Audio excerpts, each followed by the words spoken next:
logo ប្រែណាអាមេរិកមួយទៀតហើយតែឡានរបស់ក្រុមហ៊ុនបាទជំរាបសួរពុកម៉ែបងប្អូនណែសម្រាប់មួយគ្រឿងនេះយើងទៅកាន់ចូលបានក្តៅពុកម៉ែបងប្អូនចាំមើលខ្ញុំបញ្ជាប្រឆេះពីចម្ងាយអ្វីដែលពិសេសចុច lock ហូរឲ្យជាប់ញ៉ែពុកម៉ែបងឃើញទេបាទយើងអាចបញ្ជាឆេះពីចម្ងាយបានសម្រាប់មួយគ្រឿងនេះបាទឥឡូវជំរាបតម្លៃមុនតែ 20000 តិចតួចទេអាចប្រើជាមួយនឹង pick up បានសម្រាប់ពុកម៉ែបងប្អូនដែលស្រឡាញ់ជាមួយ pick up បាទជាមួយស៊េរីឆ្នាំ2019 Chevrolet Colorado បាទ option LTZ បាទ model នេះប្រើជាមួយមួយសុទ្ធមកពុកម៉ែបងប្អូនសម្រស់របស់គេពណ៌ដែលគេហៅថាពណ៌ប្រផេះដែលពុកម៉ែបងប្អូនស្រឡាញ់ជាមួយ favorite ពណ៌ហ្នឹងណាចឹងអាចត្រូវជាមួយមួយគ្រឿងនេះឲ្យតម្លៃតុននេះបាទនេះធានាទឹកថ្នាំស៊ីនមកជុំទាំងអស់កាមេរ៉ាបង្ហាញអូខេណា stop អីក៏សំណុំដែរឡានក្រុមហ៊ុនថែទាំរបស់ក្រុមហ៊ុននេះ Duramax Diesel តាសញ្ញាណគេ logo Chevrolet មានកាមេរ៉ាណាធុងវិញ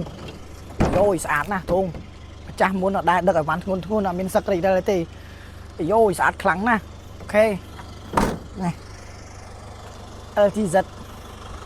ជាមួយនឹង 4x4 ហើយកង់វិញពុកម៉ែបងប្អូនណាសំណុំកង់នៅស៊ីនទាំង4គ្រាប់បាទ 90% នៅប្រើបានចាស់ដើមគាត់ប្រើថាឥឡូវបរិការខាងក្នុងអូខេនេះបរិការខាងក្នុងកៅអីជួរទី2នេះនៅថ្មីស្បែកស៊ីនទាំងអស់ហើយដបូលវិញក៏នៅស្អាតបាទគាត់ប្រើថាថង់មិនទាន់បកផងហើយគ្រឿងក្នុងនេះកំរាលស្បែកកម្មញ្ញនៅថ្មីអស់នេះគេបិទហើយស្អាតរៀបចំហើយស្អាតនេះកាមេរ៉ាឃើញហើយ speaker សំណុំស៊ីនរបស់ក្រុមហ៊ុនស្ដាប់ព្រោះនេះប៉ុងអែមនៅល្អ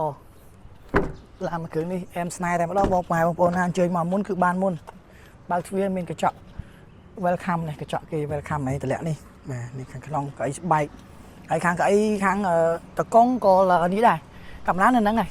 កៅអីខាងតកង់គឺភ្ជាប់ជាមួយនឹងមានប៊ូតុងបញ្ជាបាទឥឡូវខ្ញុំបញ្ឆេះឡាននឹងជូនមើលយើងប្រើសោកាច់អូខេនេះកាមេរ៉ាបង្ហាញគីឡូម៉ាយស៊ីនបាទ 70000 គីឡូជាងទេស៊េរីខ្ពស់ទៀតឆ្នាំ2019ហើយប្រព័ន្ធម៉ាស៊ីនដំណើរការនៅល្អ smooth បាទម៉ាស៊ីននៅអែមនេះកដាលមាន touch screen បាទនេះមានអេក្រង់ entertainment touch screen បាទយើងចូលម៉ានុយបាទនេះ OM ហើយប្រព័ន្ធសន្តិភាពវិញឆាប់ត្រជាក់បងនេះឥឡូវនេះលយមែនតើនេះគឺមានប៉ុងបើកាប់តាស់ដែរស៊េរីហ្នឹងណាបាទហើយប្រើលេខដៃបាទហើយនឹងអូតូណាអែមនេះកន្លែងនេះឡើងដាក់អាវ៉ាន់មាន USB មានអីចឹងណាពុកម៉ែបងប្អូននេះអូខេសន្តិភាពលើដបូនៅស្អាតនេះពូភ្លើងម្ចាស់មុនមិនទាន់បកថងផងនិយាយទៅមកគ្រឿងនេះអែមស៊ីនទាំងអស់មួយសំណុំបាទពុកម៉ែបងប្អូនដែលស្រឡាញ់ជាមួយនឹង pick up បាទអាចតាក់ទងមកកាន់ឃ្លាំង PSK Auto យើងខ្ញុំបាទយើងនឹងផ្ដល់ជូនតម្លៃពិសេសជូនពុកម៉ែបងប្អូនដែលចំណាប់អារម្មណ៍ទៅលើប្រភេទ pick up ប្រើបាទជាមួយនឹង logo brand របស់អាមេរិកនេះបាទអូខេបាទផ្លាកលេខនេះស្អាតពុកម៉ែបងប្អូនមានចំណាប់អារម្មណ៍ខ្លាំងអាចតាក់ទងមកកាន់ឃ្លាំងរបស់ PSK Auto យើងខ្ញុំឬក៏អញ្ជើញមកផ្ទាំងផ្ទាល់ដើម្បីមើលរថយន្តនេះចាក់ស្ដែងបាទឬក៏តំណាក់តំណងតាមលេខទូរស័ព្ទដូចខាងលើនេះបាទអញ្ចឹងសម្រាប់វីដេអូថ្ងៃនេះខ្ញុំមានប៉ុណ្ណឹងជូនពុកម៉ែបងប្អូនអរគុណសម្រាប់ការតាមដានទស្សនាកន្លងមកសូមជម្រាបលាបាយបាយ